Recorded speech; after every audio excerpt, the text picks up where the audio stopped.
CPIM Kollengode area സമ്മേളനം സമാപിച്ചു. Nenmara park മൈതാനിയിൽ നടന്ന പൊതുസമ്മേളനത്തോടെയാണ് സമ്മേളന നടപടികൾ സമാപിച്ചത്. ചൊവ്വാഴ്ച വൈകുന്നേരം വല്ലങ്ങി തണ്ണിയപ്പൻ കുളത്തിന് സമീപം പൊതുസമ്മേളനത്തിൽ പങ്കെടുക്കാനെത്തിയ പാർട്ടി നേതാക്കളും അണിനിരന്നു.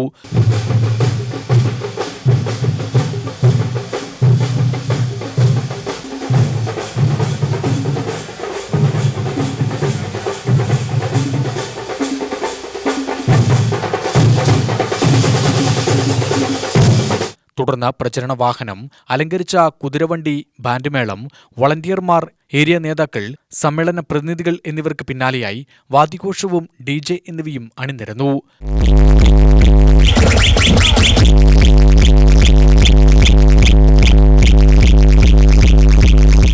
പിന്നിലായി ആതിഥേയരായ നെന്മാറ ലോക്കൽ കമ്മിറ്റിയിലെ പ്രവർത്തകരും മറ്റ് ലോക്കൽ കമ്മിറ്റിയിലെ പ്രവർത്തകരും അണിനിരുന്ന പ്രകടനം ആരംഭിച്ചു.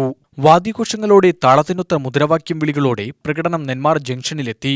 തിരിച്ച് പൊതുസമ്മേളന നഗറായ EMS പാർക്ക് മൈതാനിയിലെത്തി. നെന്മാർ പാർക്ക് മൈതാനിയിൽ സജ്ജമാക്കിയ കൊടിയേരി ബാലകൃഷ്ണൻ നഗറിൽ നടന്ന പൊതുസമ്മേളനം MV നികേഷ് കുമാർ ഉദ്ഘാടനം ചെയ്തു.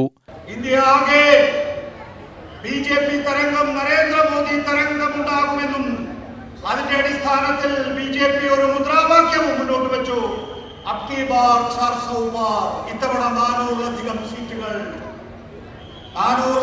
സീറ്റുകൾ ലക്ഷ്യം വെച്ച് 303 സീറ്റുകൾ ഉണ്ടായിരുന്ന BJP മുന്നോട്ട് പോയപ്പോ 2024 ലോക്സഭാ തെരഞ്ഞെടുപ്പിൽ CPIM 24-ാം പാർട്ടി കോൺഗ്രസിൽ പറഞ്ഞതുപോലെ BJPക്കെതിരെ സാധ്യമായ ഇടങ്ങളിലെല്ലാം ഒരൊറ്റ സ്ഥാനാർത്ഥി, എവിടെയൊക്കെ സാധ്യമാണോ അവിടെയൊക്കെ ഒരൊറ്റ സ്ഥാനാർത്ഥി എന്ന നിശ്ചയത്തോടുകൂടി മുന്നോട്ട് പോയപ്പോ 303-ൽ നിന്ന് 240-ലേക്ക് കൂപ്പുകുത്തി.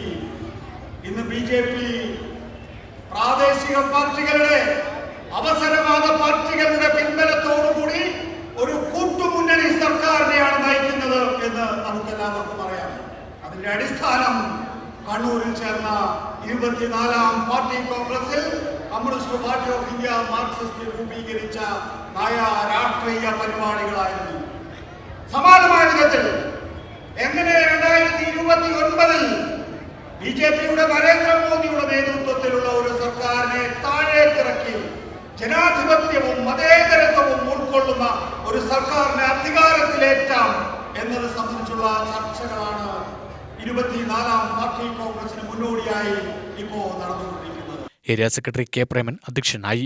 ജില്ലാ secretary EN Suresh Babu, V Chenthamarakshan, K Babu MLA, P Sarin, K Narayanan എന്നിവർ പ്രസംഗിച്ചു.